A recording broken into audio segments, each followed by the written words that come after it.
Hey guys, my name is Shai and this is Evermind Astro. In this video, I'm launching into a series about Black Moon Lilith. Okay, I'm really excited about this to do all of the Liliths. So, starting at the beginning, this is Black Moon Lilith in Aries. And of course, if you're not sure how to find Black Moon Lilith in your chart, or if you're confused about the differences between all of the Liliths, I'm linking you to a resource down below that should basically clear all of that up. So check that out in the description box. Okay, Black Moon Lilith in Aries, and this will also apply to you if you have Lilith, Black Moon Lilith in the first house, okay? Because you always want to check the sign placement and the house placement and blend those two energies together, because you're going to find that you have a unique combination, right? So it's going to be for you Aries plus a house sign, or first house plus another sign, right? Blending those two together. So Black Moon Lilith in Aries, this is starting it off with a bang, okay? Because what do we need to know, like really basically, really generally about Black Moon Lilith, right? I don't want to go into like the whole great big thing. I just want to kind of share some of my thoughts on just how can you start to approach your Black Moon Lilith? How can you start learning about it? What do you need to know just to kind of get going on this, right? Because it's a really important aspect of your chart to understand. It can take you on massive healing journeys.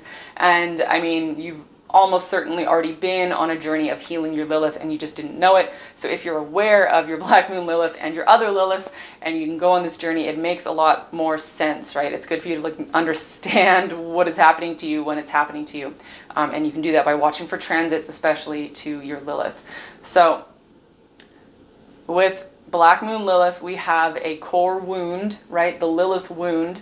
You know, we talk a lot about the Chiron wound. That's sort of the first wounding thing you learn about when you get into astrology. So a little bit different, but equally as important, I would argue, is your Lilith wound. Okay, your Lilith wound, which you can find symbolized by your Black Moon Lilith placement. So there's a wound there, and then journeying farther into it, we get extreme reactivity. That's what I really think is the heart of the Black Moon Lilith, and it's one of the reasons why learning about your Black Moon Lilith can be really confusing, and you might actually find that a lot of the content you discover about your Lilith placement might not really resonate, because you might find that, okay, this resonates, this resonates, this resonates, but then half of it is like, well, that's the exact opposite for me. And so you can get really thrown off, right? Because it doesn't seem to add up. And that's because the very nature of Black Moon Lilith is to have this extreme reactivity where you can either, because of your wound, because of your Lilith wound, you become obsessed, right? You become obsessed with getting something, right? You become obsessed with getting something, or you reject it entirely and you just become wrathful and hateful of it and you entirely reject it. So, and some people go one way, some people go the other way, but of course you can be going both ways at different times in your life, or both ways rapidly back and forth, or both at the same time, and it can get really confusing. So extreme reactivity. So Black Moon Lilith in Aries, there is a wound of self, right? A wound of self. Almost feeling like something made you reject yourself. Because there's always, like, with Lilith, it's a wound of rejection, right? A wound of rejection. So you want to try and find out, like, what has rejected you, right? What has rejected you? But Aries, this is all this fiery energy of the self, and it's essentially something happened to make you reject yourself. Okay, something happened to make you reject yourself, and that, I mean, that's a pretty deep, pretty fucked up wound, right? For something to have made you reject yourself. Of course, it's going to be blended with some other energy, right? So, but once you have kind of attained this wound of self-rejection, what is the reactions to this, right? What is the reactions? On the one hand, you can become self-obsessed with Black Moon Lilith and Aries, become self-obsessed with, you could become self-obsessed with your own healing, but you might find that you're like healing around the bush, so to speak. Like you're never quite looking at the actual problem. it's really interesting. You might start thinking that your body is the problem. You might kind of get obsessed with healing your body, or with healing your childhood trauma, or with healing your past life trauma, healing, maybe even healing others, and never quite getting there because you're not actually quite getting to the bottom of it. And it's really hard to get to the bottom of your Lilith wound because it is the thing that really fucking hurts, right? And is really traumatizing to try and work through. So that's just one way this can manifest, right? There's other ways for this to go, and that would be, that's kind of like the self-obsession side of things, right? The self-obsession, which can be self-obsession with healing, or it could be obsessing about your body in some way, obsessing about your appearance, obsessing about your diet. Like, I don't really see the Aries energy becoming self-absorbed. That would more be like a Scorpio thing, maybe. But it's some aspect of self-obsession, right? And then on the rejection side of this is when you can actually end up doubling down on your own self-rejection. And you can almost kind of, it's going to be helpful when thinking about your Lilith to think about the opposite of your Lilith sign, right? You think about the spectrum, the polarity, the axis, right? So the opposite of Aries, we have Lilith. So if you're going really far into a Black Moon Lilith and Aries rejection of the self, you can kind of become a little bit like a Libra. You get Libra stuff going on where you can become obsessed with other people and obsessed with finding yourself in others, trying to connect with others. And honestly, this could lead to a little bit of like energetic vampirism. And you might never be able to notice that you're doing this, but you might, some of you who know somebody with a Black Moon Lilith and Aries, you might notice that they do this, that they almost like within like this desire to feed themselves, they are constantly like sucking stuff out of other people. And I mean, that isn't, I know that sounds like really, really bad, but I don't mean to like be attacking Black Moon Lilith in Aries people, because all of the manifestations, like in every single sign, it ends up being just as intense, just as gnarly, right? Just as hard to face. So it's just, this is just one more manifestation. So if you completely reject the self, you could end up,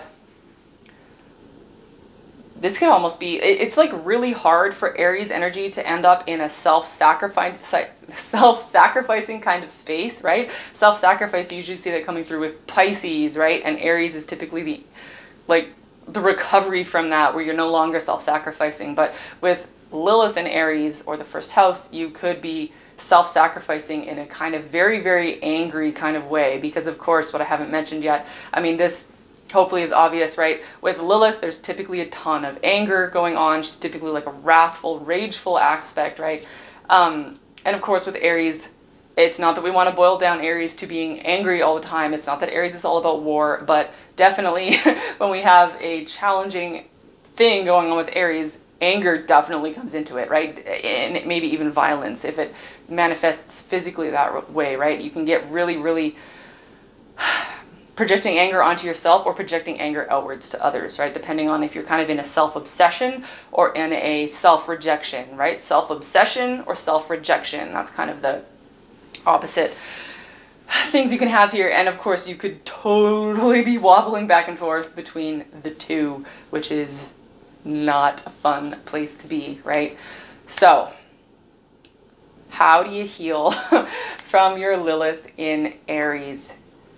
It's self-acceptance. And I mean, this is kind of like the archetype of self-acceptance, honestly, because all of the Liliths, every time we're talking about healing a Lilith wound, we're going to be talking about acceptance, especially self-acceptance. That's going to come up in every single one, but it's like literally with Aries, because it is the energy of the self, right? This is your flame, your soul, yourself, the divine I am, right? So there's really nothing else to do here. There's like the other Lilith, you get like more complicated, like scaffolding, external energy going on, right? But with Aries, it's really all you have to do is accept yourself. This is self-acceptance, right? And that's how you can heal from that self-rejection, right? Since your wound was self-rejection, the only way to heal from this is self-acceptance. And of course, easy to say, but accepting yourself, like looking yourself in the mirror, could truly be one of the most difficult things to do, right? I think I think you would know that you have really fully integrated your self-acceptance as a Lilith and Aries person when you can record a video of yourself talking and you can watch it without wanting to throw rocks at the screen, right? where you can just watch yourself be yourself. And the thing here with the Lilith and Aries is that the self that wants to be expressed here, the healed version of your Lilith energy that wants to be expressed, is going to be fiery, is going to be passionate, is going to be sometimes angry, but is also going to be sometimes full of joy, right? Aries can be pure joy, right? Just pure childlike joy and glee. So you might sometimes feel like you're too much, right? Like you're just too much, or maybe that you're too feisty. You're like you're too much, right? You're just too much with when your Aries is fully expressing itself, right? And you might not like that, right? You might not like that. You might feel like you have to dial yourself down, but you will know that you have reached a very significant milestone on your healing journey when you can be your full, passionate, fiery, angry even if you want to, maybe even impulsive, but also just like gleefully joyful when you can do all of these things and be all of these things and look at yourself doing them, watch yourself doing them, and still think that you're fucking awesome, right? And know that even if it's kind of cringy, even if people are gonna blah, blah, blah, blah, blah, none of that matters, okay? Because you finally feel good about yourself, right? And you're no longer angry at yourself. You're no longer consumed with rage over some level of self-rejection, right? So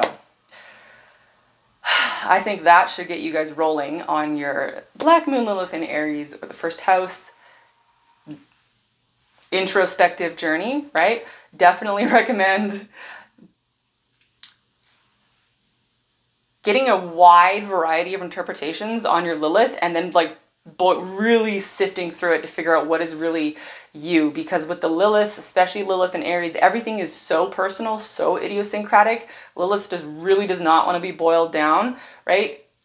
It's so important to get your own personal interpretation on this. Like, I mean, I would say that for everything in life in general, but and of course for everything in astrology, but it's going to be extra important for your Lilith, especially for your Lilith and Aries. So I'm going to leave you guys there, sending you so much love and light.